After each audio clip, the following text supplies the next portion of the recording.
Yeah. Did you see the rumors going around that Jalen Goss was a vegan? I mean, he was 240, so I believe it. No, he's like 285. Yeah, no he got chance. 285. There's zero But I just chance. want to say I can guarantee that Jalen Goss isn't a vegan because one time I was behind him at Chick-fil-A when he was on a moped. So I'm pretty sure he got chicken. What does this add to the podcast?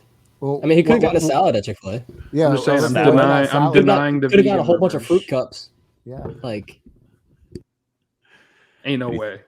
I didn't get a chance to peek in the bag, but That's not solid enough proof, there, Dustin. No, I just take it that you're stalking players at Chick-fil-A. Yeah, I mean, Hey guys, it's Terrence Mann. You're listening to Hear the Spear, presented by Noel Game Day. Go Noles. Hey, what's up? This is Peter Ward, aka E-Dub, in the house. So we're listening to Hear the Spear, presented by Noel Game Day. Go live, go Noles.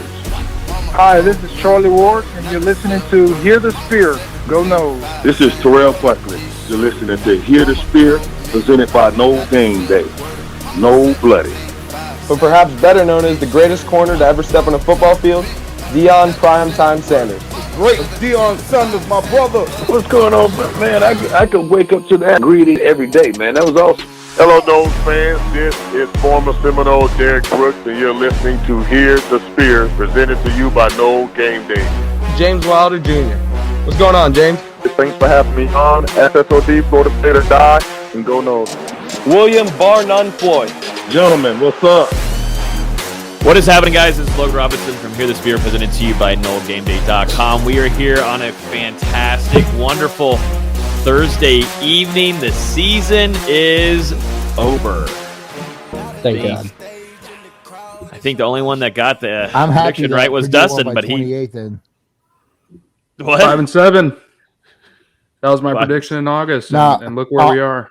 Austin said, "Thank God." I said, "I'm happy that Purdue won by 28 then." Yeah, Florida State didn't have a really good, was a bad week. fun weekend. Yeah, not too great. Neither in the program. early week of this week, but yeah, Florida State's regular season's over. We've got just a few things to talk about tonight. I think this is going to be just, we might be able to get out of here in about 30, 45 minutes. There's nothing much going on, actually, so should be nice. Nah. Complete sarcasm. We got a lot to talk about. With me this evening is Austin Veazey, lead basketball writer up at the top. Still recovering after that loss, but everything's going to be okay if you read his piece from the recap. And then Dustin Lewis, lead writer and editor, down below. And then Nate Greer, lead recruiting insider. We were just in the back cave for an hour and 15 minutes. We were in full throttle there in the Discord with all kinds of goodies left and right. Gentlemen, how does it feel? We're back to the offseason, at least for football. We're back to the offseason, just like that. It's over. It's done. It was I was in shock about Saturday. It was a long season, but it was short. I don't know if that makes sense. Like, it was a long season, but it went by quick. Yeah. Roller coaster. We talked about just so many different things happened that it just kept rolling one after the other. But such a long season. It was a crazy year, but I honestly feel like it started just yesterday. Like, it's crazy how fast it ends, man. Don't cry. Don't start tearing up on us, D-Lou. 8 months, 3 weeks to go. Or wait, is it 9 months? I don't know. It's a long-ass time. Just say it's a long time. We'll start doing a day counter till the next game, which is what, August 27th? Week 0. Duquesne. Week 0 versus Come Duquesne. to Tallahassee. Yep. Oh, that's right. We opened up against Duquesne. I forgot about that. Mm-hmm. I mean, it's not, honestly, we'll talk about it a lot this offseason, but I actually kind of prefer that. No, yeah, for sure. Hopefully we open up 1-0. If you lose to Duquesne, you got issues. Mm-hmm. I know we didn't do an instant reaction on Florida, but that injury to Travis just shut that whole thing down. Would have been a different ball game had Florida State been able to keep Travis healthy throughout the whole game. You can't force 3 first-out turnovers and not get any points, but it sucks that you lose to Florida. And no, I don't think they're that great of a team. I just think that Florida State, it just showed their lack of depth, showed pretty significantly, especially at quarterback. So, yeah, I was about to say it showed that you really got to go get a transfer quarterback this offseason, just have depth at the very least. Give Travis some competition, give him something to improve upon. But you at least got to get some depth there because obviously Milton wasn't it this year. Wish he was, but his knee just wasn't it. And then once Chubba was out of the picture, now you're relying on Tate Rodemaker to make plays against Florida. Down bad. You're down horrendous at that point.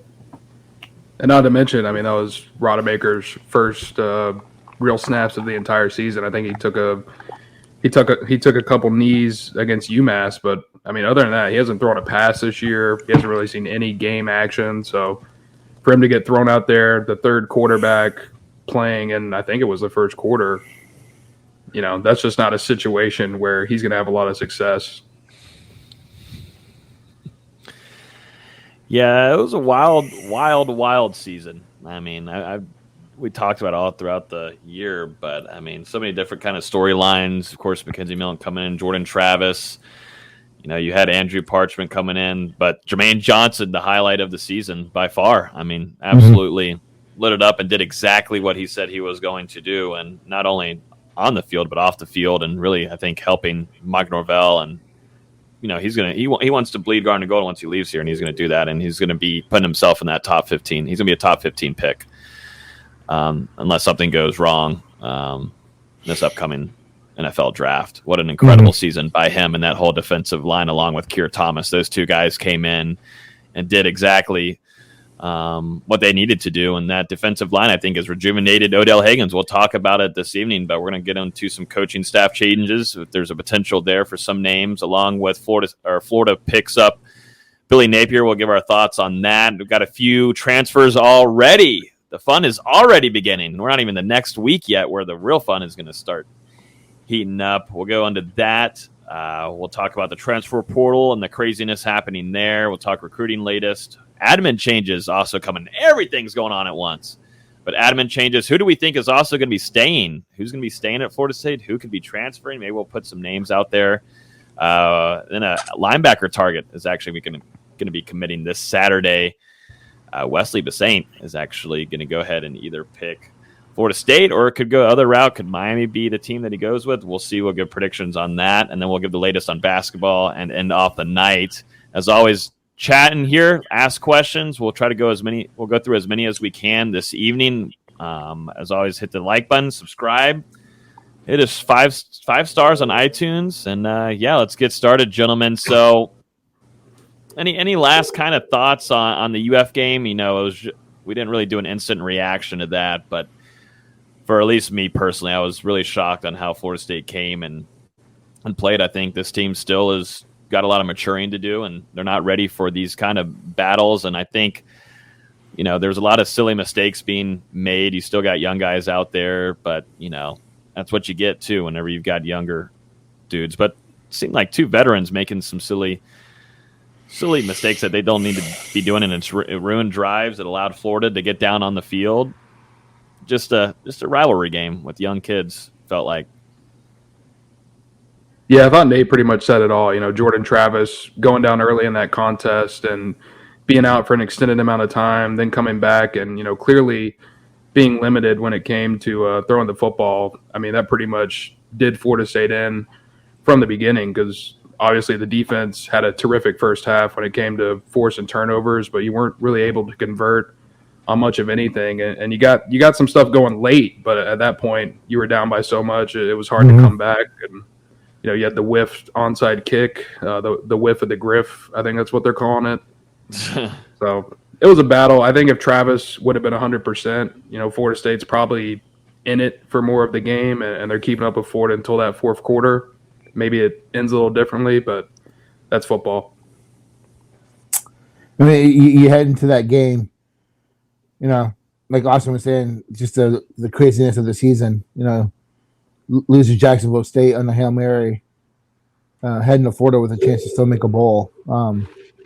And they came out looking pretty flat, man, in a game that was so important. They just didn't look ready. And like you said, Logan, just the penalties, the mistakes, and everything that happened.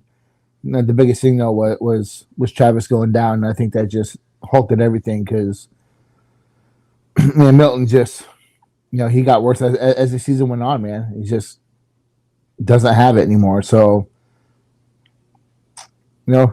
shout out to Jermaine. He had a great game. Keir Thomas had a great game. FSU is going to miss those two guys next year. They got to figure out how to address that situation because those guys played their asses off this year. And tip your cap to Jermaine. He still fought that entire game, and I thought he played really well. Florida State had a chance in that first half. If they could have, produced some points, man. I think that would have been a different game. I think Florida would have probably tapped out and quit, but they seemed that they had that pregame bullshit going on, that fake stuff, and it kept them going, man. They were hype out throughout the whole game, and I think that also was a little bit of a difference, man. And they came in looking to bully Florida State, and they did for certain points of that game. In the latter half, I thought UF was definitely more disciplined. Mm-hmm. Deeper in that second half, for sure. Yep. And that's disappointing to see because you're working against a interim head coach.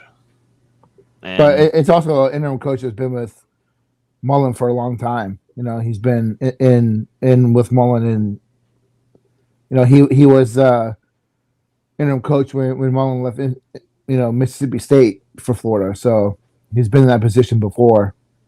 He's worked with Mullen for 12 years. So it's not like it was a major change for Florida. The biggest thing for me was that it was like the second or third game for the guy calling the defense, and Florida State just still couldn't produce. And to me, that was just a lack of quarterback play. And that's what it came down to for FSU on that side of the ball. Yeah, I mean, Travis being hurt, but also we talked about Florida State should have success against Florida running the ball, and Travis made some plays with his legs, but you look at the running backs, Toafili, Corbin, and Treshaun Ward, 15 carries, 57 yards. Yep. And at the same time, you were missing Devontae Love-Taylor, and what turned out to be his final collegiate game. Florida State, they just don't have the depth on that offensive line. Yeah, Brady Scott was awful. He was awful. They don't have the depth to have a starter out. And we've said it all year. Whenever you don't have that starting five, you really struggle on offense.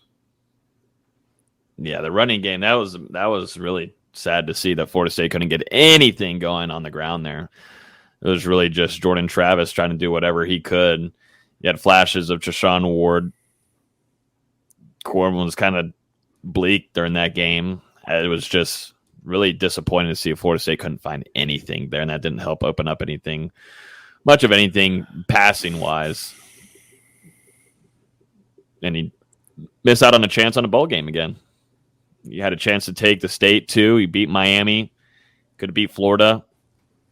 I mean, it stinks. But now Florida has a new head coach. Billy Napier has been announced as being the next head coach for the Florida Gators.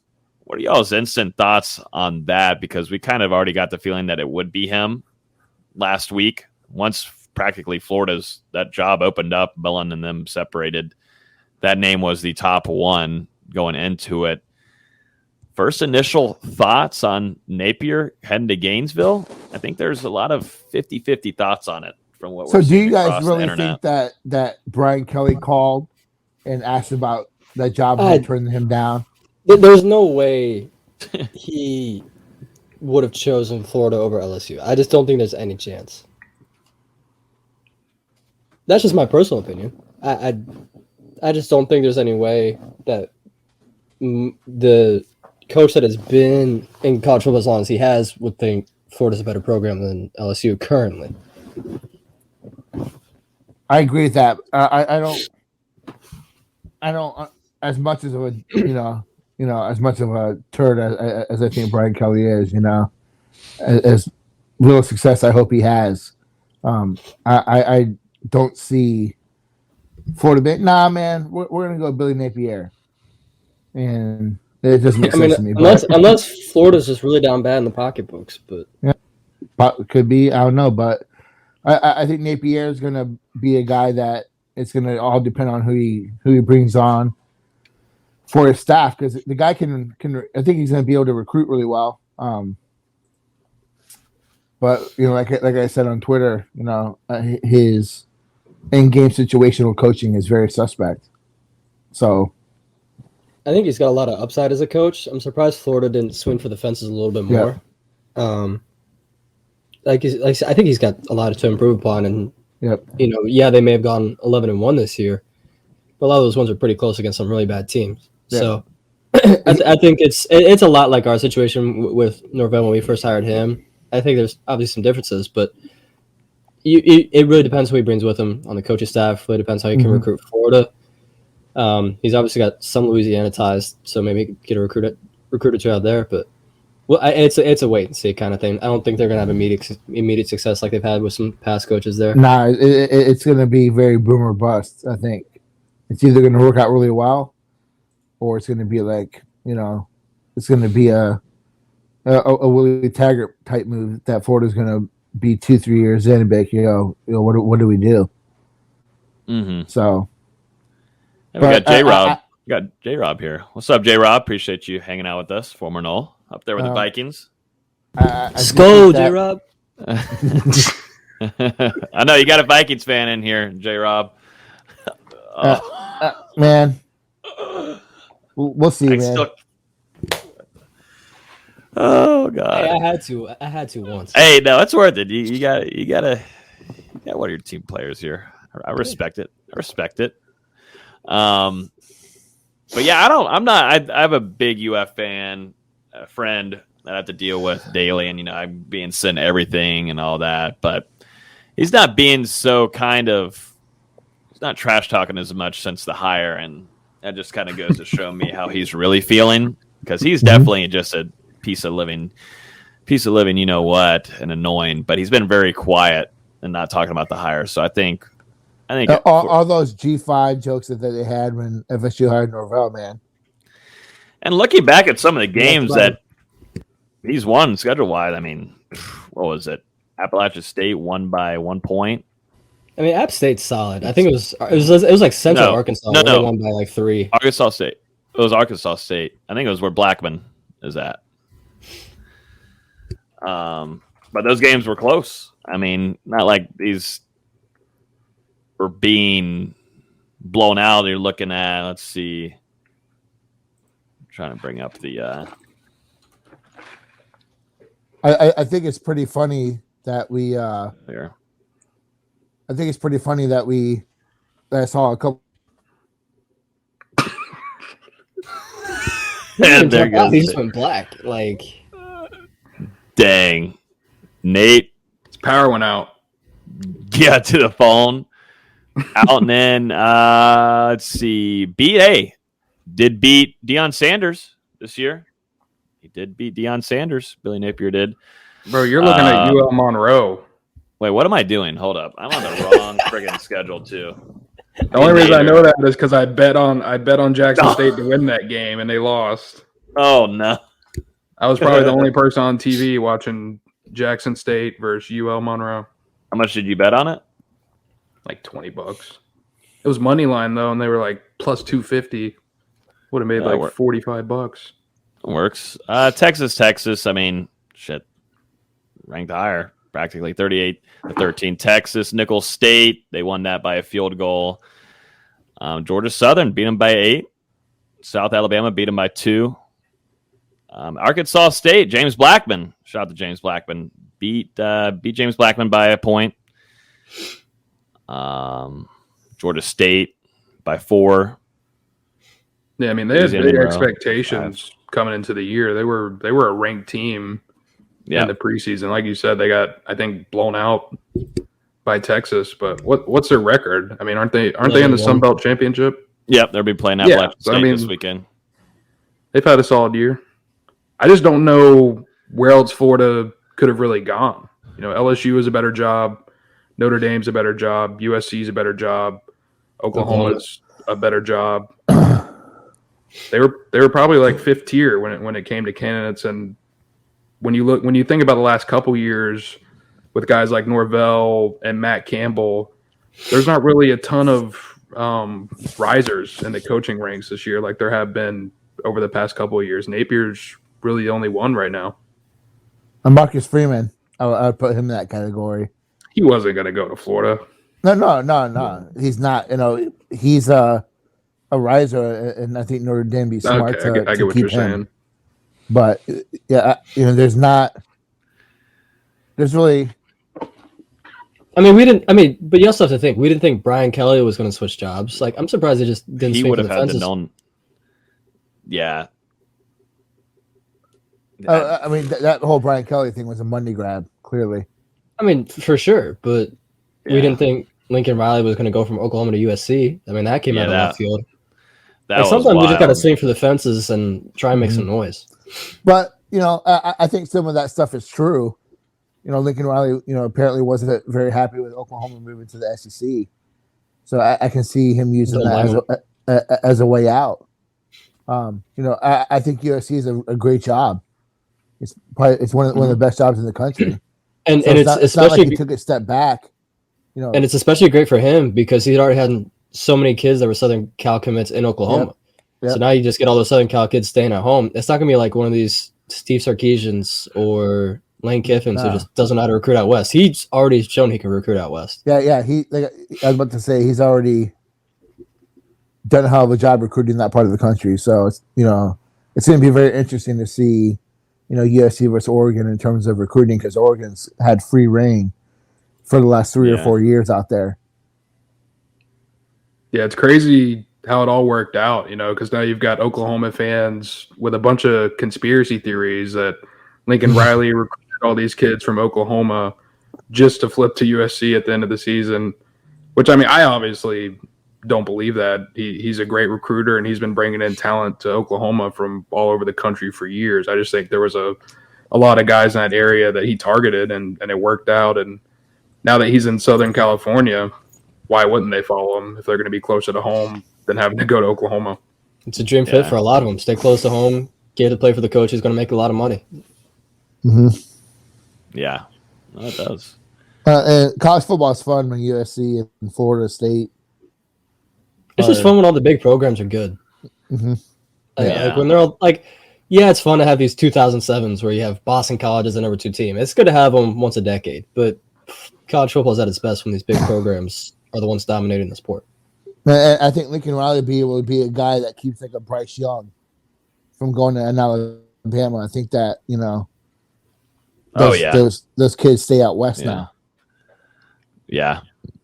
Opens up a whole new kind of world over there in college football. But it on the also West opens Coast. it up with Brian Kelly to LSU. The guy recruits really well, and he wins. So he's going to have more tools to do that with. He's going to have more.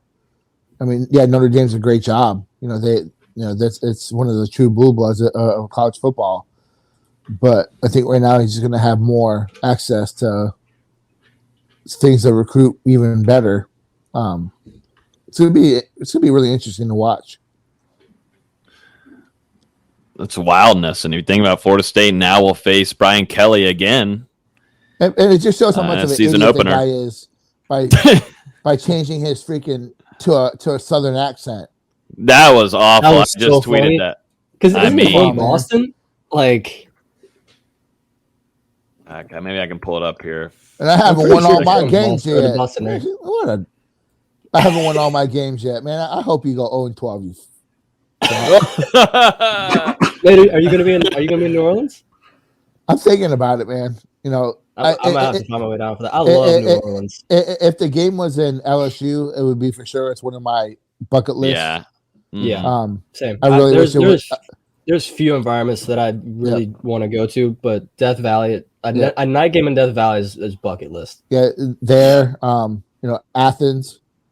I want to watch a game in Georgia, and I really wish I would have went to the national championship in 2013 because I've always wanted to watch a game in the Rose Bowl. Oh, that's a comment. Yeah. Here you go. What are you laughing doing at? over there? Trying to get the Brian Kelly thing going over here. And we are so excited to be in the great state of Louisiana, but more importantly, to great fans and to be part of what is going to be an incredible ride here at Louisiana State University. It's crazy. LSU fans are like, State wow, it's so much University. easier to understand this guy. Way to get started, and I haven't even won all my games yet. All right, number one weird quote. Fucking twat, man. Here you go. I can't wait. I can't wait to beat them in New Orleans for that. To be a Tiger, I'm here with my family. Stop it. Stop it. Come here. Great night. I'm here with my To be a family. Tiger. I'm here with my family, and we are so excited My family. to be in the great state of Louisiana. Let's get him off the screen. Get him some rice pudding. That is hilarious, though. I can't lie.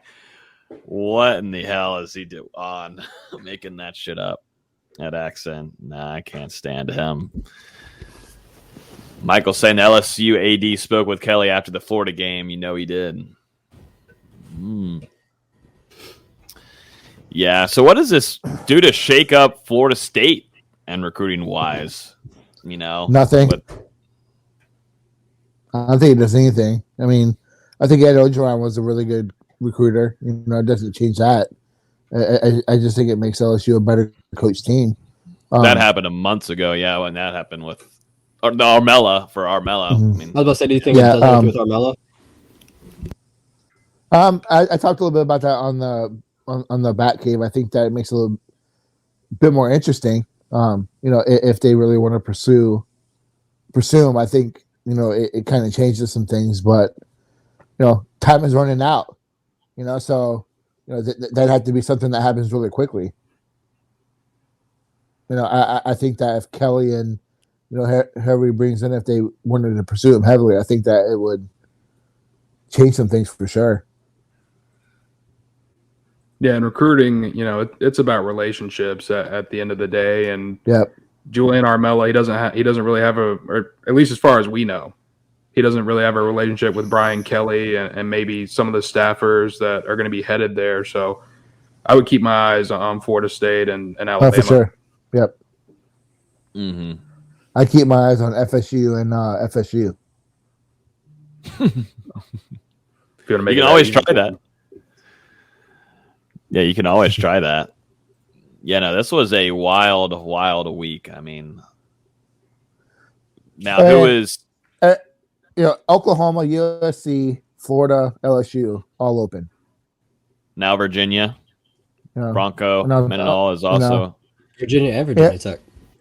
And what happens, you know, we were talking about it before you came on. What if if they talks about Chicago, what if Ohio State opens up? You know, I think Fickle will go back there, but it's crazy. Mm-hmm. And who's Oklahoma taking? Is it really Venables? I need that to happen. Please, God. Please. I need, Stoops is really coming back. Yeah, that whole thing That is is weird so to me. funny. That is so creepy to me. I don't understand these. I want to know how he's at recruiting. I don't know how that's working. How is that Just even like? He's coming back, man. I don't understand that. No, I could see him He coming came back for a big as game. like Let's go. a bridge head coach until they find the next right guy. Because it kind of feels like Venables doesn't necessarily want to leave Clemson. He's always spoken about not wanting to be a head coach, and maybe that's true. Yeah. I just find it so weird. He's just, I don't know. I'm sure he doesn't like. It's hilarious. He was out recruiting with that assistant coach that I guess was recruiting for Oklahoma, but And then USC. was going to USC, and no one knew about it. So I'm sure everyone saw, maybe not everyone, but a lot of people saw the tweet from the OU compliance account. Yeah. Yeah. There's gonna be a lot of violations and certain things happening this offseason. I mean, there's just so many things going on. There's a handful of people in a little trouble. They're gonna get caught. But yeah, best of luck. Bob Stoops coaching the bowl game. Who they playing? No, yet, right? Yeah, it hasn't been announced. I'm putting everything I own on that team. On Oklahoma? No. Whoever they play. Yeah, I was depends who they play. If they get some scrub. Big game Bob, man. Yeah, but what if they're playing Wake Forest? Like, I would take Wake Forest, man. I don't know. Oklahoma defense would have a hard time against that Wake Forest offense, man.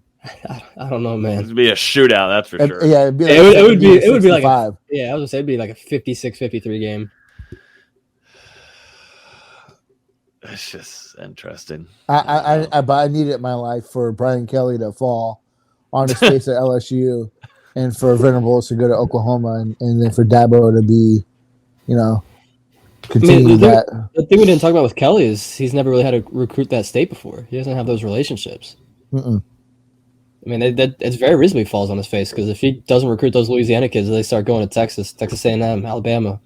I mean, yeah, might get ugly fast. But honestly, though, man, it's easy for LSU to recruit that state because it's just such a. It's such a. I mean, yeah, they all dream of going to LSU. Yeah, Ryan Kelly just doesn't have those relationships yet. I don't really think that's going to play that big of a role. We'll see. I don't think it will either. I just think it's something that's got to be mentioned. I just hope he's so awkward with this like fake accent stuff. I think, I could see like his awkwardness would be a turnoff. Yeah, I don't think he's a South. Like Dan Mullen. That strike me like an SEC coach. People thought Willie Taggart was going to come in and light the world on fire in Florida, but he turned off a lot of high school coaches, in the state. So, and he had experience recruiting in the state of Florida. He's from Florida. You just never know how it's going to work out. So, I need everything to fall into place in Brian Kelly on his face, please. Oh, I know that. Just get him some spicy gumbo, and he'll be crying. And shitting himself. Let's jump into some recruiting stuff before we get into transfer portal stuff. Where do y'all want to go first? Transfer portal or recruiting? Okay. A lot have both juicy things. Let's go into recruiting. Let's go into recruiting, I think. I would ask the chat, but they're a little bit behind us. But yeah, I think let's go into recruiting. Early National Signing Day is coming up. Dustin, you're shaking your head. It's early signing day, not early National Signing Day. I don't give a flying F if it's early national. Say it correctly. You know what day it starts? What day does it start? Whenever I want. I'm looking up. Hey, I know it, and I know it. I'm the basketball December guy. 10th. No. 15th. Oh, that's when I graduate. My bad. 15.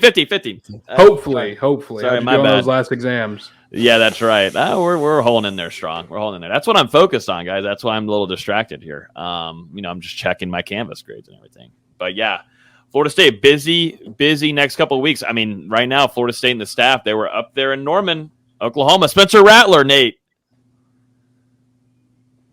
Not happening. Spencer Rattler, though. Like, it's good, man. Spencer Rattler, good name. Would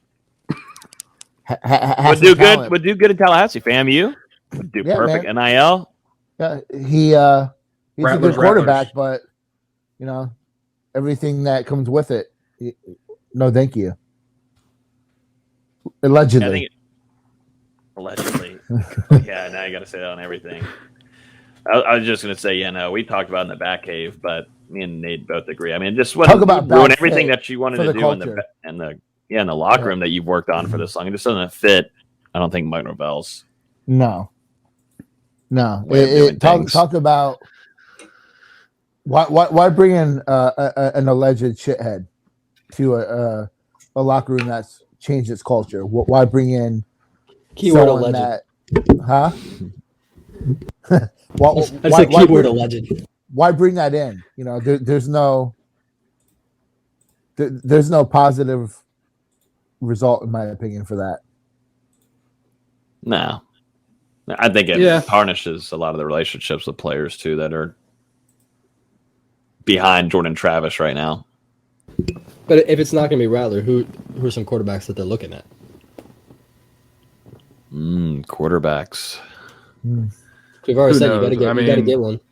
There's some talent in the portal. Obviously, Ohio State's backup quarterback, Jack Miller in there. UCF's Dylan Gabriel is in the portal. There's a bunch of options, and there's probably going to be even more guys once the season ends. So I feel like there's probably a right fit out there. Florida State's just going to have to identify it. You're only going to enter the 2022 season right now with Jordan Travis, Tate Rodemaker, and A.J. Duffy as your quarterbacks. And I think Nate or Austin said it earlier in the show, you definitely need to find some sort of depth there in the event, you lose Jordan Travis to an injury next year for some amount of time. Georgia, real quick, the key word in your own sentence. Your key word in your own sentence is former. That former Heisman. So the former frontrunner contender for number 1 draft pick gets pulled so quickly. That should tell you a lot of stuff. And there is Caleb Williams is definitely talented. No matter how good kid, how intriguing he is, you don't pull the number 1 draft pick Heisman frontrunner for having some early season struggles. You push through that, and they jerked him out of there quickly. That should tell you everything about what you need to know about Spencer Rattler. For a true freshman. It seemed like to me that the team rallied around the true freshman, not your experienced 2-year starter, Heisman frontrunner. But now you want to bring him on and shock the system. And you can't have FSU has already had a shithead quarterback. And we know how that went with DeAndre Francois. And why do it again? I'm sorry. Allegedly. That was allegedly, yeah. So, but transfer quarterbacks, you have to bring someone else in, and I think that, my opinion is that, I think they have a guy in mind, but we're not going to really hear anything until after the early signing day is done. I think after, that's done and in place, I think is when we'll hear a lot more about bringing another quarterback.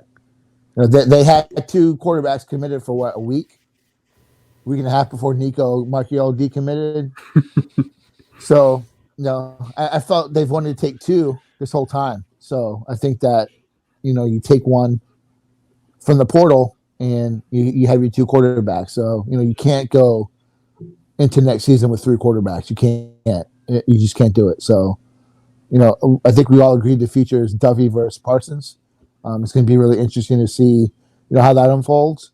Especially if you watch the development of Parsons going in next year.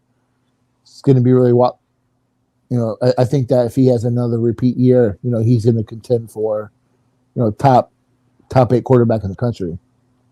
So you need someone that can maybe fill the role of Travis because he's proven that he can't stay healthy. So you need someone that can fill that time when Travis will be out. But this is Travis's team until if you can bring a guy that can compete and beat him out, even better, But this is a money year for Norvell. They're gonna kick every tire, turn over every stone because this is a money year for Mike. He's got to have a really successful 2022. Just resetting the topic here just for a second. We'll get back into it. Khalil with the $5 bomb. Appreciate the donation here. Saying kick return to win the game. You have to pick these guys in order. Who do you pick? P-Dub, Kermit Whitfield, Greg Reed, or Carlos Williams? Can I add someone else? Or is it out of these choices? I think it's out of these choices. You have to pick one. Peter Warwick. At kick return? Yep. Oh, I would put Kamaric Van over. But yeah, well, you got to pick. Yeah, I would go. Oh, team on there, buddy. At kick return, I'd take Kermit, but if it was punt return, that's different. Nah, to win a game, pressure's on. I'll go P-Dub, Greg Reed, Kermit. Then sorry, Los. Then I'll go Los. Dang, Los. I mean, Kermit already did in a high pressure situation. Yeah. Yes. On a kick return, not a punt return. On a kick return, but he didn't have to make a move. From Los. He just had Furman didn't have to make a move. Yeah. I want to change it to punt return. If it's punt return, who are you taking between P-Dub Greg and Reed? Reed? Greg Reed. I didn't even put LaMarcus Joyner on there as a kick return option too. But now you're getting crazy. Out of everyone in Florida State history, I take Tamarick Van over to return a kick to win a game. That guy was just special. Mm-hmm. Yeah. Good question, though. Thanks for bringing it up, and thank you for the donation too, Khalil. I was just gonna say one last thing on this Rattler thing. I understand there's some fans and maybe some people out there that they would love to have Rattler in there. I mean, I think there's a lot of hype that some players get, but sometimes they do. Whenever they go to a new place, things get reset for them, and they perform better. I just don't think really Norvell, with how his game planning is for the locker room and what he's done already so much, and what I think he's still going to do. There's been some guys transferring out that still might not be what he really wants, and them believing in the climb and what they want him, what the kind of image they want in that locker room. I just don't understand where you take so many steps forward, but then you may bring in a guy that you can take 10 steps backwards. I just don't understand that.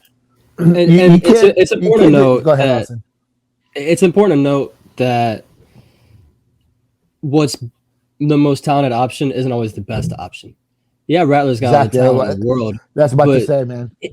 I don't think he's going to fit this locker room. I think that's what's the most important. We've talked about how many locker room cancers they had to get out of here in the last few years. Bringing one right back in that's going to potentially screw it all up again. What's the point? And we've talked about it with Jordan Travis in the past, where he may not be the most talented option, but he's the best option for this team right now. If there's a more talented quarterback out there that has these same intangibles, then yeah, you go get him. But Rattler's not that guy. And people keep saying former front runner. He got benched for a true freshman. Why do you want him? It's not worth it. For half the season. It's not worth it. Oklahoma looked terrible when he was at quarterback. It's not the right fit, and that's what it comes down to. You can say whatever you want to say, the stuff off the field. The kid has talent. I mean, he's a talented quarterback, but it's not a fit for FSU. Mm-hmm. Let's talk about a transfer wide receiver that announced yesterday evening about him coming to visit Florida State with Oregon wide receiver Micah Pittman. He'll be coming to Tallahassee this upcoming weekend. Got to see a lot of some recruits. It's cool to see the young recruits along with the current FSU players tweeting out about all these things going on, including transfer guys. But he's actually going to be visiting Florida State this upcoming weekend, and during his time in high school as a senior next weekend, 4-star coming out of his class of 2019, top 15 wide receiver from California.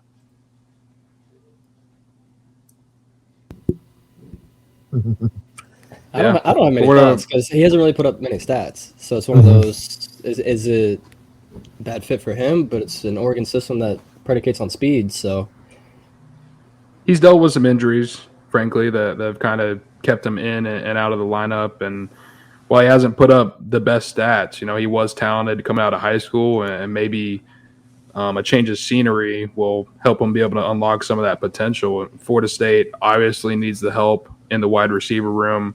They're only projected to lose Andrew Parchment right now, but you still need to add some talent behind the young depth that you're starting to develop with guys like Malik McLean and Josh Burrell, Darian Williamson, guys like that. So he would be a good fit. I think, Florida State, they're probably going to take at least one transfer receiver and probably push for 2, I would imagine, along with hopefully landing Kevin Coleman out of the high school class to go along with Devon Mortimer. And we'll see about Camden Brown as well. I like him because he plays special teams.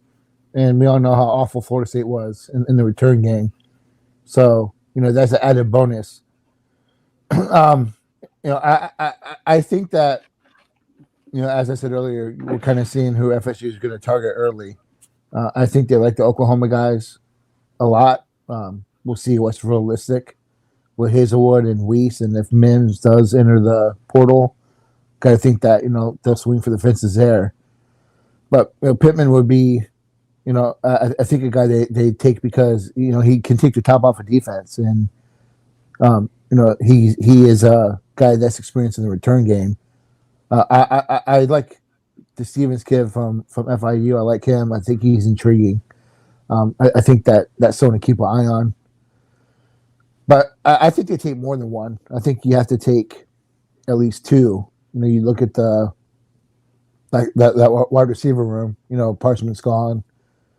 You know, you have Wilson coming back as probably your most experienced and your best overall receiver, and you have Hilton coming back, and then you have McLean, and hopefully you can bring in Dustin Hill. Hopefully that comes to fruition in January.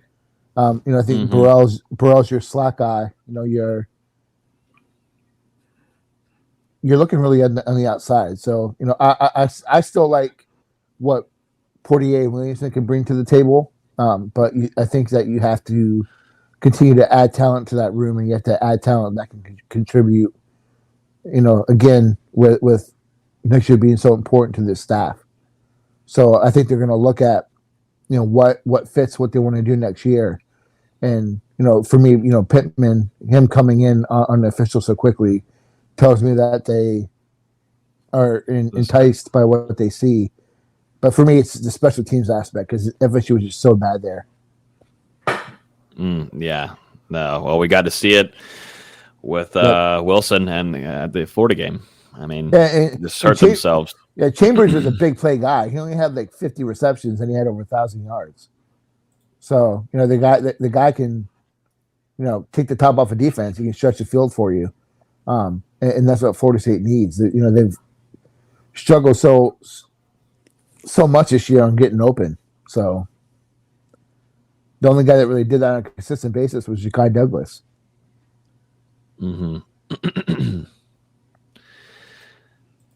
Let's get into some recruiting stuff here. And Carol's asking here. Carol's always with us. Good evening, Carol. She says, do you think most of these recruits will sign on December 15th? I believe so. And going into one of the targets right now is linebacker Wesley Basaint, and he'll be committing this Saturday at 5 p.m. We'll be doing that on CBS. What's the fart noise for? No, I'm just waiting.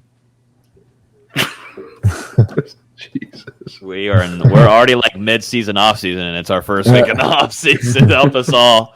But yeah, he's gonna be big-time Florida State linebacker target. How do you guys feel about this right now? Do you think Florida State's in a good spot to land him on Saturday with all of Miami stuff going on right now?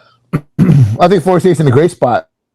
I think they've been in a great spot since the Miami visit. You know, since he came to the Florida State Miami game. I think that you know, he left FSU feeling really good about what he saw, and I think what's going on at Miami just, you know, pushes the point home to Wesley even more that Florida State needs to be the option for him. So, you know, I feel pretty good about where FSU stands right now. You know, if you know Miami up and signs Randy Diaz a multi-year extension, then I'm a little bit nervous. But I feel pretty good.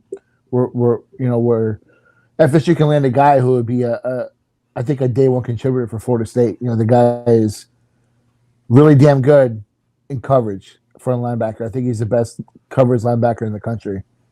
And, you know, maybe that's saying a lot, but I think he's the best coverage linebacker, which what FSU needs so badly if they're going to run a 4-2-5.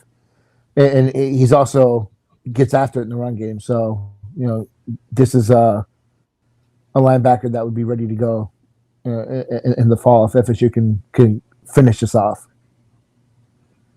Yeah, and honestly, you know, this has been a Florida State and Miami battle dating back to last offseason. And Miami kind of has the edge in proximity. Basaint's been able to get over to Coral Gables probably double the amount of times that he's been to Tallahassee. And I really feel like if there was more stability right now in the Hurricanes program, he would probably wind up at Miami. But I do think with the question marks around Manny Diaz possibly getting fired this year and then really not having a lot of job security moving forward has his eyes turned to Florida State. And like you said, Dan, I believe the official visit probably got it swinging in FSU's favor, and they'll probably lock it down with the in-home. Yep. Nationally, a top 15 linebacker. Out of Florida, Miami Central. Which Florida State's had some good. I think top 15 is a little history there. underrated for him. Underrated. The kid, I think some of the, the question marks is, him and his weight. He's more of a kind of a lanky linebacker, but he's a guy that can get to 225 in college and be highly productive. Mm-hmm. Yeah, and you said it, Logan. Miami Central guy, a teammate of FSU offensive tackle commit Daughtry Richardson, and Richardson has been working on the Saint hard ever since he got down to Miami Central for his senior year. You got to look at a guy like Sabbath Joseph, who's got ties to Central too. I'm sure he's played a role. Florida State has always done well at Central. So keeping that going would be really great to see. Yep. We kind of talked already about it earlier, but seems like Florida State's maybe in a good lead with Julian Armella too. I think Florida State has a really, really good shot of legacy. Yeah, legacy it's kid the way everything's unfolded. I think that it's just kind of swayed in Florida State's direction, kind of just naturally. In addition to Florida State making progresses here and there, but I think having that Miami win helps. I also think though too, Alabama has filled up their class, and LSU has a coaching change, and I think some of that does play a role. Yeah, coaching changes are finally playing in FSU's favor for once when it comes to Armella. And Seminoles actually did the in-home visit with him tonight. Alex Atkins was there to meet with Julian and his family. Wonder how that's going to go. Would there be a silent? He's coming to Tallahassee next weekend. FSU is setting themselves up for a big recruiting weekend on December 10th to try and finish out strong in that early signing period, and then hopefully only have a couple needs left when you get around to February. What's entailed with a busy recruiting weekend? Yeah, any names that pop out? Not yet. I haven't really focused on that yet. One day at a time, Logan. Dang it! Well, you There's made like us all 500 people that excited entered there. the transfer portal this week. Made us excited there. And they're basically trying to get every big target that they want to sign Yes. on December 15th in Tallahassee next We're weekend. trying to have another Midnight Madness. Along with as many transfers as possible, because this is, I believe this is going to be the last visit weekend before the dead period starts, before the end of the year. Then after that, they're not going to be able to get guys in until January. Gotcha. All right, so let's get a list out before the show's over. Let's get a full out list. I'm joking. I think. But yeah, anything else recruiting wise to keep an eye out for, gentlemen? I know that Dustin, you had talked to a few recruits after the season was over, and you also talked with AJ Duffy, quarterback commit. What was kind of their reaction of the season overall, do you think? Read the article. Dustin says go give them clicks, so go to Sports Illustrated. Dustin just pulled a me when I said to go read my game previews. That's what he just did. I mean, it was mainly 2023 guys. Dustin's taking all your clicks. Awesome. It was mainly 23 and 24 guys rather than 22 guys. So I'd rather keep the focus on 22 and the transfers until we're through December. But in January, going to be hitting the ground running, covering the 2023 guys that are rising seniors and also 2024 prospects that are coming on the board for Florida State. A lot to do. Lot happening. Brazos is asking you a question. Nate Greer asking, when you say this is a money year for Mike Norvell, what should we expect this 2020 season to go? Not even going to hit on that until after spring. I mean, I think Florida State needs to, at minimum, you look at that schedule. It's very, very manageable to get to 7 and 8 wins. Better than this season. Because who are your opponents? You play Duquesne, you play LSU in New Orleans, you play Louisiana, who won't have Billy Napier. Yeah.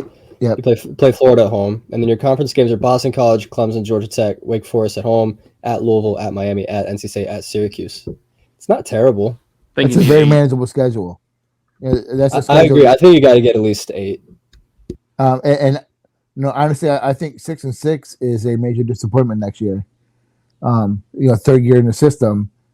Florida State can't afford to have a 500 record or miss a bowl again. Then the pressure will be squarely on Norvell, and he'll be in the hot seat. So, that's why it's a money year for the staff to get the pieces they need, which, we saw it with the DNs. We'll use them as the example and the impact that they made. So, can they do that on offense, which I think they need to do that at specifically wide receiver to make that offense, take the next they step. got to reload on defense too. You got to replace Kieran and Jermaine somehow.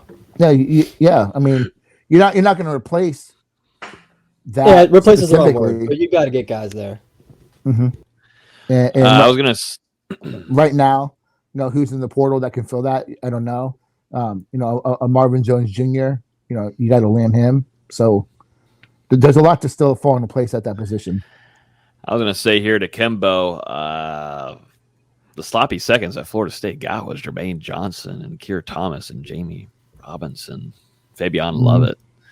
Yeah, there's like 30 guys on the roster. I'll take those sloppy seconds all the damn time. Take me to the fridge, coach. Take me to the fridge. I'll take those sloppy seconds any day of the week. So Deshaun Alabama's number one offensive threat, Jamison Williams, was a sloppy second from Ohio State. So I think that's a little bit of a statement that's not quite true. Justin Fields, was he a sloppy second at Ohio State? No. Shad's asking who is sitting right now behind JJ and Keir. So you're looking at Derek McLendon, Sean Fuller. You got Cushney there. You got youngins there that still got to build muscle, really. You got Patrick Payton. I think Patrick Payton's going to be the next guy. The staff really likes the progression of Payton throughout the year. He was able to get up He's a big 230 plus this season. I think that, he's got a really bright future. As long as Wilson can add weight, I think that he can contribute. They have some good pieces that are young. Byron Turner, they were feeling good about till he got hurt. Yep. So they have talent. It's just going to be young. So I think that you got to look at the portal for at least one guy at the end. But I don't think there's anything there right now. I think, Chris Pogle's out there, but I don't think that, that's really going to be realistic. But you've got now a good easy. So go ahead. Florida State has a lot of experience on that interior. Obviously Robert Cooper's coming back. We'll see about Fabian Lovett. You should be getting a healthy Dennis Briggs back.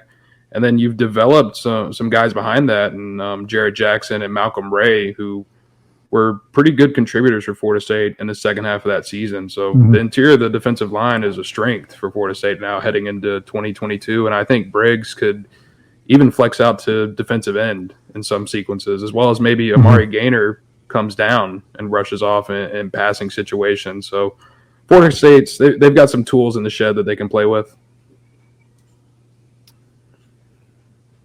George Wilson here is being mentioned along with Chambray Jackson. I think Chambray Jackson. I think Chambray's D tackle at FSU. Yeah. That's another recruiting question here from MPJ saying opinion on if Kevin Coleman comes Florida State's way. Been flirting a lot with Oregon stuff, or at least posting about it. That's what Twitter. I will say I don't like that he's not going to make it down to Tallahassee again before he makes his decision. He's supposed to be at, I believe, Texas on an official visit on December 10th, and this one, to me, it's a Florida State-Oregon battle. I don't really think Texas has a legitimate shot, but I guess we'll see after that visit. And it just worries me that, a guy up in Missouri, he's not going to make it back down again. Nothing has changed for me to think that he will end up in Tallahassee. Feel good? So you're saying you don't think he is, or he is? Nothing has changed for me. I didn't understand that. I don't think that anything has changed for me to still believe that he will end up in Tallahassee. Okay. Very talented wide receiver there. Would be nice to have him in the slot. Robert's saying no title there in Oregon, so there you go. At least Florida State has that ploy they can use. Before we move on too far, Oregon's got some cool foam cleats that they just put out. Those are cool. Cool Galaxy uniforms, whatever the hell it looks like. I don't know. Really cool stuff there. Nice cleats. But I was going to say, before we get too far away, I think real quick, Nate, maybe if you want to talk about the FIU offensive line transfer, Miles Frazier. Just because you got a chance to interview him the other day. I think that the kid's blown up, man. I talked a little bit about it on the Discord. The kid's got over 30 offers since he entered the portal. All these, he's got a lot of schools coming after him. I think that Florida State jumped right on him very quickly. I think having the relationship with Devontae Love-Taylor helps FSU. They called him 6 times in 2 days, and Devontae Love-Taylor's talked to him. Jordan Travis has been in touch with him. When I was doing the interview, Coach Atkins called, so I had to hang up. He called me back, and that's when I found out they set up the in-home tomorrow. So Florida State's going full on for this kid. I think that just talking to him, I think Florida State has a little bit of an inside track with Love Taylor being there, and his respect for him and what he's heard from him. But I think that he's also going to kind of see who comes in after him and see what is out there for him to see, because A&M, Carolina, Ole Miss, Mississippi State. There's a lot of schools that are throwing their hat into the ring here. So I think that Florida State's going to really push, and I think they targeted him as the guy they want. But he's got it's just a mess ton of interest, and he's intending on making his decision right around Christmas time, and he plans on enrolling in January. So. Yeah, and for the fans that don't know or don't remember, FSU actually landed Devontae Love-Taylor from FIU about 2 years ago, and Love-Taylor hosted Frazier on his official visit, and they were teammates for a brief amount of time. Yeah. So, one of the things that he mentioned, like I said in the article that I wrote, he respected Love-Taylor because Love-Taylor told him straight up, hey, the offensive line coach is leaving. I'm going to look at FSU, and they stayed in contact, and they've been able to keep their relationship. So I think that's going to help FSU because it's kind of proof that you can go there and develop and have some success. Mm-hmm. Yeah, and to note too, DLT has done a lot of recruiting for Florida State and worked with Gibbons too. He was very close in contact during that recruitment. So DLT, him and Atkins, good duo. It's hard to bet against Coach Atkins. I was trying to find my words there. I slept 4 hours last night. It's hard to bet against Coach Atkins, man. His ability just to connect with these kids so quickly is a skill that he has that a lot of these coaches they don't have. So be interesting to watch how his recruitment unfolds, because it's blown up very quickly for him. Whew, a lot of offers. And we'll see about him. And we mentioned Chambers earlier. That could be 3 players from FIU that go to Florida State, including DLT, obviously, who won't be here any longer. Let's take some guesses at who we think will be leaving or staying. I'm not naming names. We can't get into that again. We can't. I'm not doing that again. No more Nate lists this year. Only for the back cave. And that's really minimal. I could share this. What was that? I might say what is that? We can talk about. Yeah, we can say in the back cave. They've already got it out there. But yeah, I was told last night, I can confirm that yes, Jashawn Corbin will indeed be coming back this next season. His camp thought everything was going well. It was looking to where he could have the potential to move on from Florida State and hit the pro route. But just the latter half of the season, with him also not being healthy, kind of hurt that. And The decision has been made for him to be back this upcoming season for Florida State. So you get your starting running back next year, and you've already still got a loaded running back room, but that just helps with experience coming in. And he's a baller. I just think the injury there in the latter half of the season hurt him. I think a guy like Travis Jay, I think will end up staying. I'll use the same comparison I used earlier. Keane Dent at this point last year was, allegedly leaving. I love that word. But he stayed, bought in, and he had a phenomenal season this year. So if he can, Travis Jay can take care of what he's got to take care of off the field. Be a little bit more responsible. The sky's still the limit for him. So I think that a guy like Travis Jay, I think that the staff will get to stay. Yeah, some names to kind of keep an eye on. I would say Demore Tate, during practices and, seeing dialed in guy, just things just not getting playing time. And you got to see Kevin Knowles. You got to see Amarian Cooper going as freshman. But no Demore Tate, and we were very high. Yeah, Hunter Washington too, but Demore Tate, and we were very high on Demore Tate. I mean, Alabama was getting really in the mix there, the latter half of his recruitment, and blowing up at camps, which just we'll see. That's just a name to keep an eye on. I think there's 2-3 handfuls of names that could get very interesting next week. Yeah, I don't want to. They've already started to trim some of the fat or some of the skinny in Jalen Goss's case. Ira Henry goes too. That was pretty good. At least he gets some of these guys out here that aren't playing. Make some room for some of these other guys. Yeah. Did you see the rumors going around that Jalen Goss was a vegan? I mean, he was 240, so I believe it. No, he's like 285. Yeah, he got 285. There's zero. But I just want to say, I can guarantee that Jalen Goss isn't a vegan because one time I was behind him at Chick-fil-A when he was on a moped. So I'm pretty sure he got chicken. What does this add to the podcast? Well, I mean, he could have gotten a salad at Chick-fil-A. Yeah, I'm just saying, I'm denying the could have got a whole bunch of fruit cups. Yeah, ain't no way.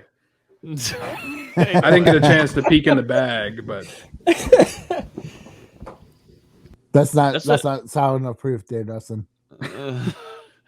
No, I just take it that you're stalking players at Chick-fil-A. Yeah, I mean, that's what I'm taking out. I think FSU expects around 10 guys to leave. I think that's probably what may or may not happen. We'll see. Sorry. I was going to say what's more important is what do they do with the staff? Like which staff guys are staying, which guys are going. I was going to mention just real quick before we move that Travis J. Dupree's bringing up a pretty interesting point here. Travis J. should switch to receiver. No. He needs to get away from being a boundary corner. He needs to be somewhere where he can make plays. I like him in the Jamie Robinson role. That's where he should be. I think he should go back to safety. I think he should go anywhere that's not boundary corner. I don't care if it's D end. Get him away from boundary corner. D end. Oh man, but yeah. So staff changes. Let's get to that. There's so many good topics tonight. We can just chat on staff changes. What are we thinking here? Is it easier to go by who do we think is safest? Like obviously Atkins is staying. Yeah, we could start off with Woodson staying. Outside of that, who's safe? I don't know if Florida State does make a staff change. To be honest with you guys, I think that Fuller did enough to earn another year. I think that it comes down to a couple guys. I think Odell is he'll make that decision when he's ready. I think that's always on the table. I think we're every year gonna he'll make a decision whether he wants to keep going. I think it comes down to one position on offense, and that's wide receiver. I just don't know if you can continue with what you have at wide receiver and the coaching and the development that's not happened. Mm-hmm. Yeah, I would say if there was to be a staff change, it would probably be at either wide receiver or maybe at linebackers coach with Chris Marv. But yeah, I mean, other than that, the rest of the guys feel safe right now. But even then, I mean, you're seeing it with Ron Dugans and Chris Marv. They're out on the trail going after the top prospects at their positions right now. So I don't know if Florida Marv has a really good relationship with Basaint too. I think that's important to note. Yeah. Basaint and Omar Graham as well. You know, he's not an ace recruiter on this staff, but he's involved with all the top linebacker guys. And, I mean, I feel like he does his job well enough. We did get to see some development out of linebackers throughout the season. Kalen DeLoach was a nice breakout surprise. DJ Lundy was solid. You know what you've got in Amari Gaynor. So, linebackers, I feel like they're on the up and up, in my opinion. Yeah, and going to Odell, too, and end of the season, we kind of thought maybe definitely felt like Dugans and Odell weren't fully sold yet on Marv too, so you can add that to the mix. But I feel like Odell has kind of been rejuvenated. Yeah, Cubby Noel here saying Dugans' contract expires in January. Yes, but this January or next January? This January. They didn't renew it. I think. No, I'm just completely lost. I think Coach Odell Higgins has rejuvenated his. Is just rejuvenated. I think being around Norvell. I think he's got some youngins too that he likes coaching.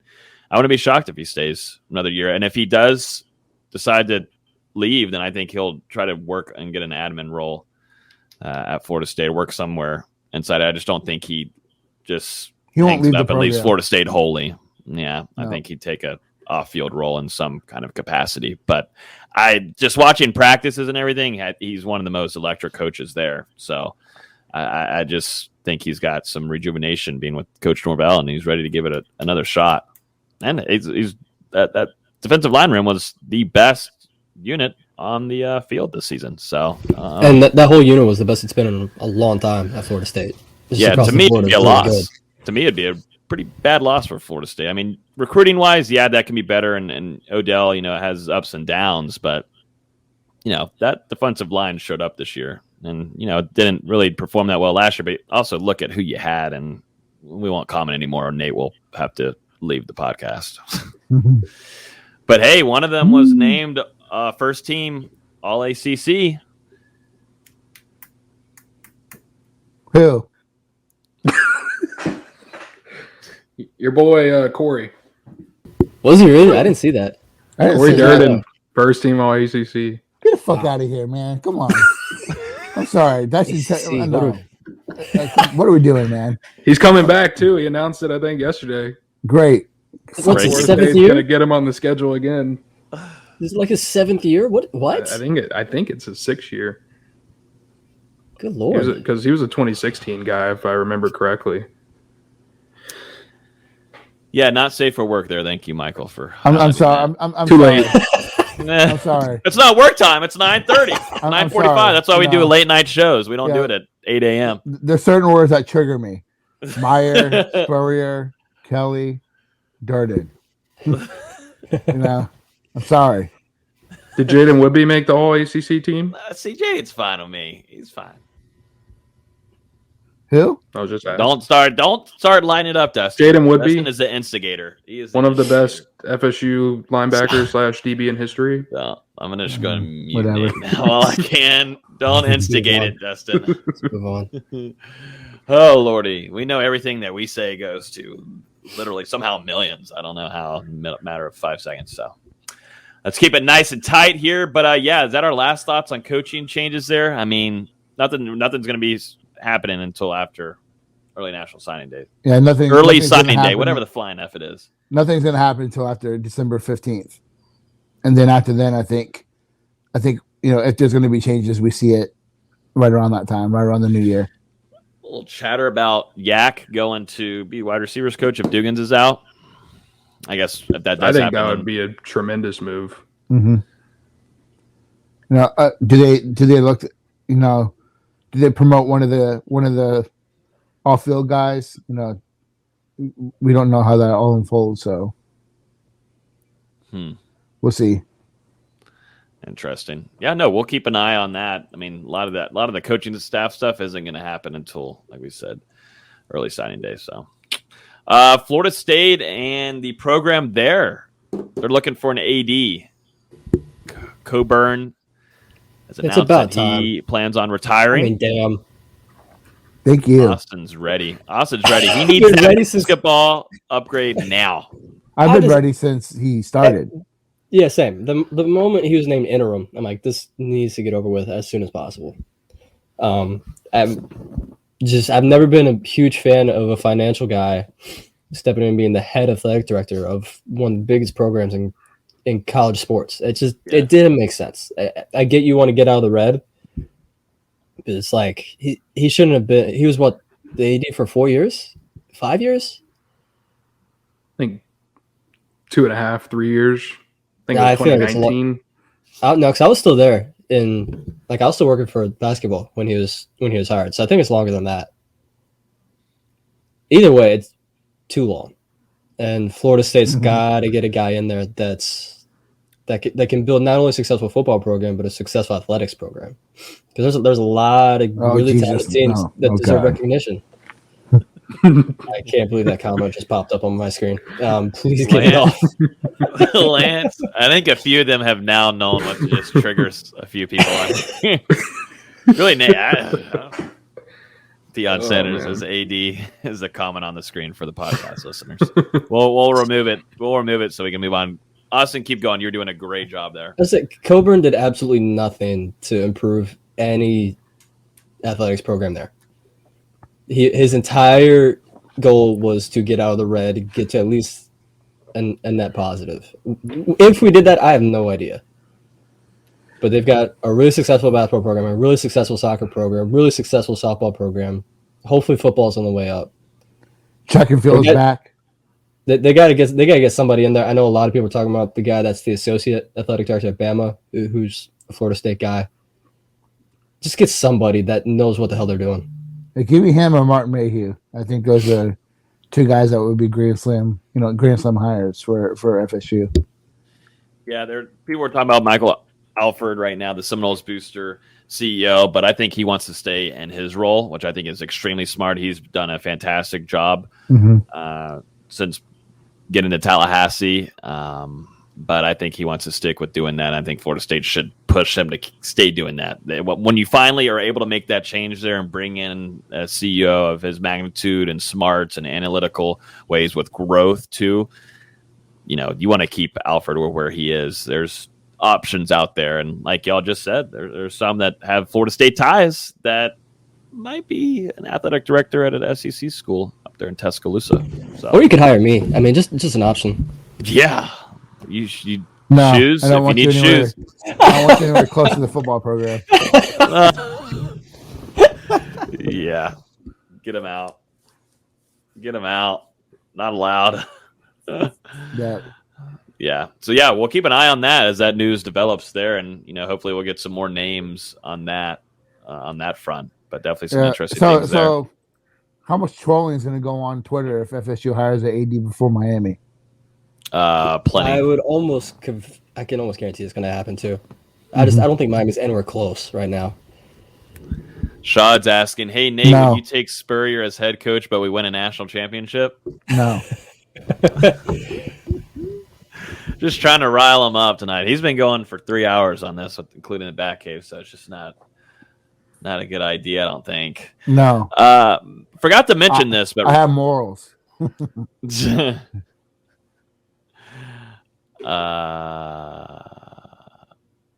is it? I don't even know what's going on here. I don't know. Now we're relating the AD with Sean Corbin. I don't know what's happening. You try to say Coburn. Yeah. Oh. Ron has been the greatest discipline tonight if you've been keeping track. This next AD is not going to, accept 66 and accept subpar, performances that, the pressure is going to be on for Norvell and the staff to perform. Mm-hmm. Yeah. William's asking a quick question here. Hey, Nate, do you think we talked about this earlier? Yes, William. But just scroll back. Listen. He can't sign on Saturday night, but Yeah, He will sign on December 15th. I think he could miss FSU on Saturday and signs on the 15th. Good stuff there. Forgot to mention this earlier, but speaking of players staying, Robert Cooper, starting defensive lineman, is going to be returning next season. That is big. Could it be a lot? With Fabian Lovett up in the air, it's good to get at least one of those two back. And I thought Cooper had his best season in his career this year. I thought he had a really good season. He really came on down the stretch. I mean, we talked about it in the Boston College game where he beat a triple team and still got to the football. And he finally showed that strength that we know he has towards the second half of the season. Yeah, fifth year. No, I think that I think that I talked a little bit about it. I think that Gaynor tests NFL waters. I won't be surprised if he leaves. Not that it would be the smartest decision, but I still think that I could see him leaving. I would like to keep Jamie Robinson. He had a really great year. I can see him coming off the season. The season he had in going pro. I think that they can keep Fabian Lovett. I think that they can get one more year out of him. This is a good one here from Lance asking, do you guys think Fabian Lovett will come back? I think that's one where he's hearing both sides of things and just going to have to make his decision. It's 50-50. It all depends on his draft grade. And he's came in as a big-time leader. He's played well. I think he could. I think he could. Just really depends on. He had a strong season. I think he had a really good season. I think right now he'd be like a late round guy, though. Mm-hmm. I think he's one of those guys. He could get drafted for sure, but he could come back and be a second, third round pick next year if he keeps how he did the second half of the season. Yeah, it kind of reminds me of Corbin. He had a strong start early on, kind of got banged up as the stretch went on, and he didn't finish the season playing as good as I thought he started and during the middle of the year just because of those injuries. But he's been terrific for Florida State. I could see him going, but I'm leaning towards him coming back at this point. Dupree's asking, is Briggs returning? Yes. Yep. Expect big if he can come back fully. Yeah, if he allegedly can be fully healthy. He's returning. I'm pretty sure he's already said he's coming back.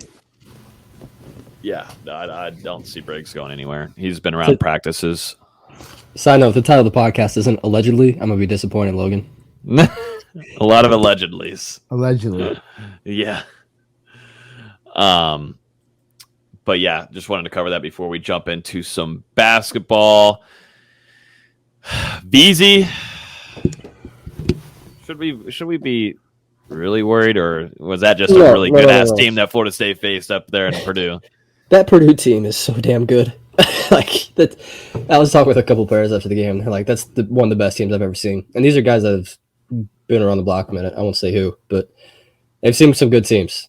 And the way Purdue played Tuesday night, if they play that way the whole season, nobody's beating them. Nobody's getting within 5 points of them. They scored 1.43 points per possession, which I don't think I've seen anyone do against Florida State ever. They were just hitting every shot. The biggest takeaway was they shot better on mid-range twos than they did on layups and dunks, which tells you everything you need to know about that game. They hit everything, and credit to them because Florida State didn't even play poorly. Obviously Florida State didn't play great, but Purdue is just unbelievable. Really got away from them there.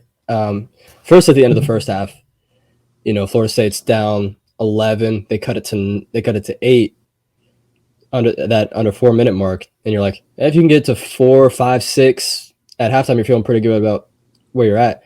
Then Purdue goes on a 9-1 run, and you're down 16 at halftime. That's a huge blow. Florida State gets back in, and on the back of Caleb Mills, he was responsible for 12 of Florida State's first 14 points in the first half. You get it to 59-51 with 12 minutes left, plenty of time to come back in the game. Purdue hits a 3, then you have just 3 horrendous possessions in a row for Florida State. John Butler turns it over with Edey matched up against him on the perimeter. Steps out of bounds. You could have had 2 points there. Next possession, you force a turnover. Matthew Cleveland, instead of going at the defender, he tries to finish more with finesse, misses the transition layup. Next possession, another turnover. Matthew Cleveland turns it over, double dribbles, and then Purdue goes on a 12-0 run in the next 2 minutes, and the game was over. It was one of those games where you're down 8, then 2 minutes later you're down 20. It was just one of those games. Purdue's the best team in the country. We saw that after Duke lost to Ohio State. Purdue's the best team in the country. It's not even particularly close. I wish we could have gotten to play Michigan State even. Purdue was just a bad matchup. And the guys that beat us weren't even the guys that we thought would beat us. You know, we came in the game thinking, oh, it's going to be Zach Edey. Oh, it's going to be Trevion Williams. They came out for 20 points. It was the guards for Purdue. Jaden Ivey was phenomenal. Brandon Newman was hitting every contested 2 possible. Isaiah Thompson was really good. Just one of those games that just tip your cap, move on to Syracuse on Saturday. Yeah, we talked about it in the group chat, VZ, or in the Discord about Worley and some of the youngins getting in there, and it felt like for the environment that they were in and the competition they were playing, I felt like they looked really comfortable. Definitely Worley, where he's kind of growing there, and that's what Leonard Hamilton has talked about. He's wants to see growth in these guys compared to Worley compared to Cleveland, you know? That was the best Worley looked all season. He was comfortable. He was attacking. That was the main thing. He was getting downhill. Even if he was missing layups, at least he's taking them, because he really hadn't been doing that all season. He had that one really nice finish where he went under the basket, spin it off the board. I don't know how that shot went in. Him and Caleb Mills, those are pretty. And then Cleveland was surprisingly the most jittery of the 3 freshmen. You would think he would just be full of confidence coming off that game winner against Boston. He wasn't that great. I think he was like 2 of 7. John Butler kept showing the flashes we've been seeing all season. He's just got to fix some of these mental mistakes. He's got to realize, hey, I'm 7'1" with a size 18 shoe or whatever he is. There's a couple times he just stepped on the line, and you know, he'll get better at that. It's very important for these guys to play in Mackey Arena. That's one of the best atmospheres in college basketball. I mean, top 5, arguably. That's going to pay off in a huge way in late February, where you've got 2 straight road games at Carolina and at Duke. I think that's going to pay off in a big way. All 3 of the freshmen played 26-plus minutes. That doesn't happen a lot for Coach Hamilton, especially this early.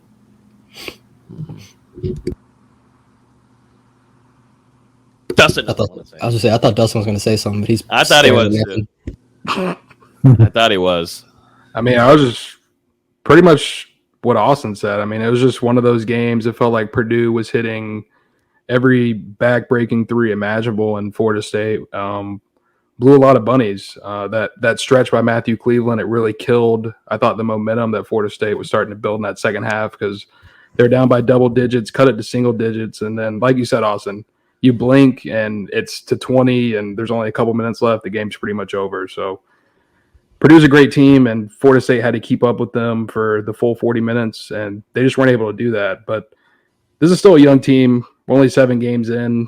I'm not too worried yet. I feel like the offense is going to gel. The defense has been good every game. I mean, Purdue, they just made some tough shots, and credit to them. Florida State had a couple lapses, but nothing too major. I'd love to see this team create a little bit more in transition and hopefully not have those mistakes like Cleveland made too often. We'll just see how it goes. And part of the offensive issues are they're just not making shots. I mean, Wyatt's not hitting his shots. Polite's not hitting his shots. That's huge for this offense. The team's only shooting, I'll round up, they're shooting 35% on spot-up shots. This team's too talented to be doing that. They got to get that number at least to 40%, 45, 42, 43%. If they want to have success come ACC play, you're going to have a great chance to do that on Saturday against Syracuse, because against zone, it's a lot of, you're whipping across the floor, creating open passes, open shots. It's going to be key to beating a Syracuse team that's not good defensively. I mean, they're terrible defensively. We'll get to that here in a second, but Florida State just has to make these shots. I mean, how many open looks did Florida State generate that they just didn't hit Tuesday night? They'll come. This is the most inexperienced team Leonard Hamilton's had since, 14, 15. It's a really inexperienced team. They'll come around. Just got to be patient with them. If they're still playing this way at the end of January, yeah, it'll be time to get nervous. But December is a breeze comparatively for what we've seen from the first 7 games. They should be able to gain some confidence heading into the majority of ACC play at the end of December and early January. So a question here from David Hall, and I don't know if it really would have helped them a lot, but they lost three players on Florida State's side, and he's asking here if Florida State were to be at full strength against Purdue, how much do you think they would have lost by? It says, great show, guys. Thanks. It's a tough question. You maybe go from 28 to 22. Evans is a phenomenal defensive player. He's arguably Florida State's best defender right now, but the way Purdue was making their shots, how much does that really matter? I put a clip on Twitter of Jaden Ivey's made threes, and every single one of them was really well contested. So does Raekwon Evans really help much there? Maybe. And Florida State was fine taking care of the ball. He only had 13 turnovers, which is about where you want them to be. Sonora Ingam, he's talented, especially around the rim as on the offensive side, but defensively he's not great. I don't know how much he would have really helped against Zach Edey, who probably weighs 30, 40 pounds more than him. And then Naheem McLeod's a zero. You're not missing anything there at this point in his career. And missing Evans is huge. Hopefully they get him back soon. I don't know what his plans are as far as coming back home from Montana from his brother's funeral. And then Tenor Ingram sounds like he's going to miss the rest of non-conference play, dealing with a knee injury. We'll see. Florida State needs both of those guys to contribute. And just talking to a few guys, they really think Ingram's going to have a big impact on this team once we get to ACC play. He's just got to stay healthy. True. But in terms of this game against Purdue, it wouldn't have made that much of a difference if Purdue kept playing that way. Mm-hmm. And now Florida State, they'll have a big break coming up, but not until they play Syracuse, which will be played on Saturday at 4 p.m. It will be in the Tuck, and then they'll go on a good-sized break and won't play until December 12th at South Carolina. It's at South Carolina. Let's be realistic. Well, I mean, it's South Carolina, but I'm not going to Rock Hill, though. I'm not going. Come on. I was thinking about it. Come on. But when we looked at it after the production meeting or whatever it was last week, and we looked at Google Images, I'm sorry if there's anybody listening that lives in Rock Hill. I don't know. But let's get into the Syracuse game this upcoming weekend. This one's going to be interesting. What do you think? Feel pretty good about it. I think Florida State bounces back, VZ? Syracuse kind of sucks. Not really sucks, but they kind of suck. They're going to be able to score a lot of points. You got Bohemian Rhapsody with Jimmy Boeheim and Buddy Boeheim being coached by, obviously, Jim Boeheim. It's a lot going on, and it's a lot of white guys. And when you run a 2-3 zone, having a lot of white guys usually means that they're pretty bad defensively.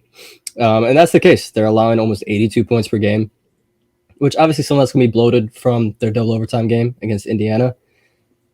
But there's like 160th in defensive efficiency on KenPom. KenPom only gives Syracuse a 25% chance of winning. It's going to be one of those games where Florida State's athletes are going to have to keep Buddy Boeheim and Jimmy Boeheim in check. Down the stretch against Indiana, all they were doing was isolating Buddy and letting him drive right on an empty sideline. And Indiana couldn't do anything about it. Florida State's not going to let that happen.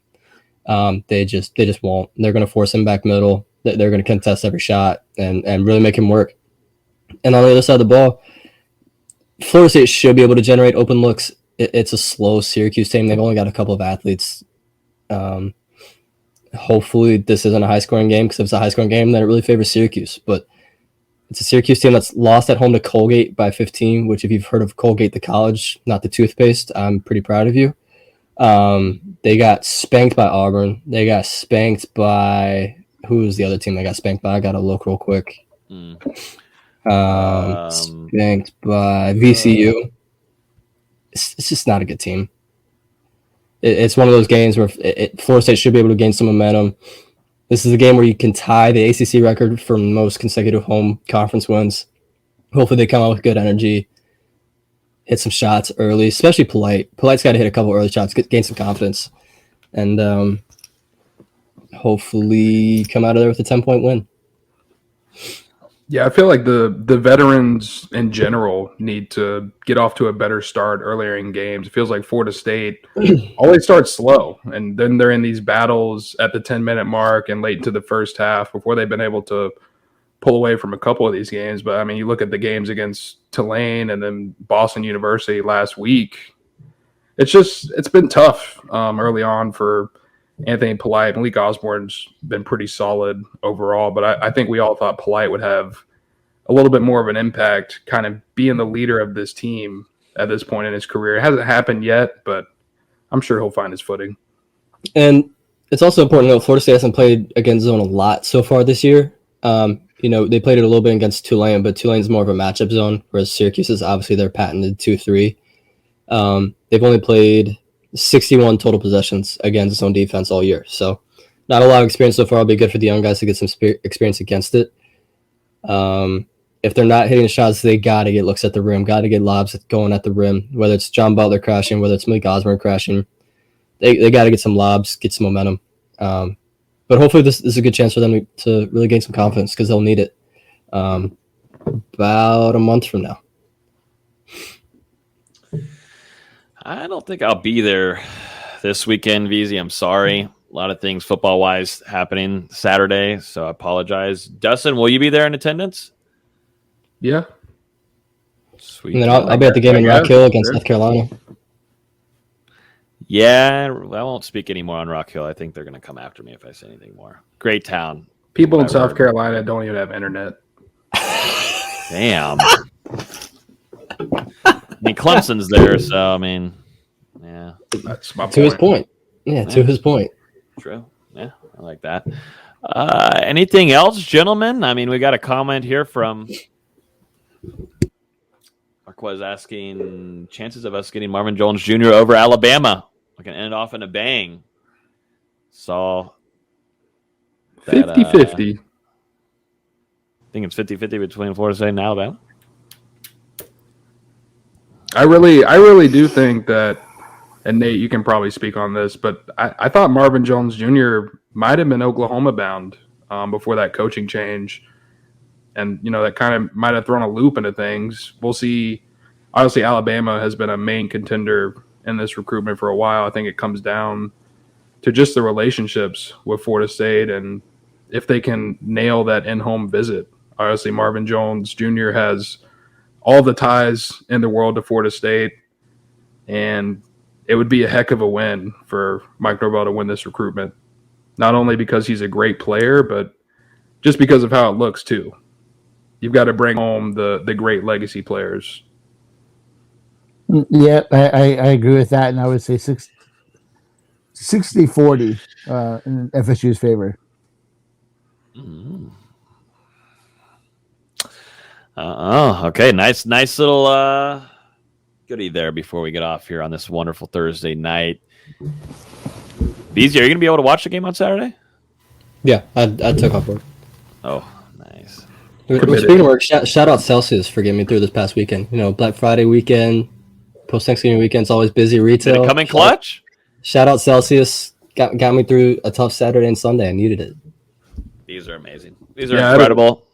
I had a Celsius on Saturday on the way to the Florida game, and it really just powered me through. I was at the top of my game when it came to football coverage. I can't say the same for Florida State on the field. But yeah, your fingers were typing really fast. I have to say that. And you were concentrated. You were able to write 3 articles, and some of them weren't even able to go out because Florida State didn't make it to a bowl game. Don't bring that up, bro. I'm sorry for reminding you that, but you should have seen how pissed Dustin wanted to just leave the game. He didn't want to do the interviews afterwards. He had articles ready for everything.